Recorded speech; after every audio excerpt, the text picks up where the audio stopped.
na ayaw mo pa ako mag-asawa? Pipigilan mo ko? Ikaw nga, di ka na nagpapapigil eh. Diba?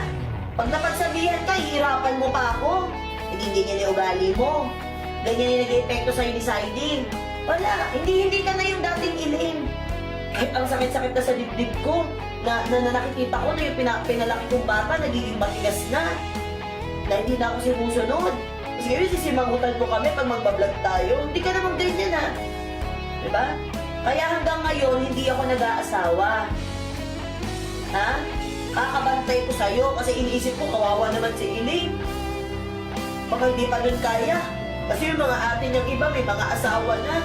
Dapat maging okay na muna si Elaine. Natatakot ako, baka maaga ka din mag-asawa. Binabantayan kita. Hindi mo ko iniisip. Samantalang ako, kakabantay ko sa'yo. Hanggang ngayon, wala akong asawa. Gusto ko na magkaanak, gusto ko na magkapamilya. Alam ko yan. Lagi kong sinasabi sa'yo. Gusto ko na magka-baby.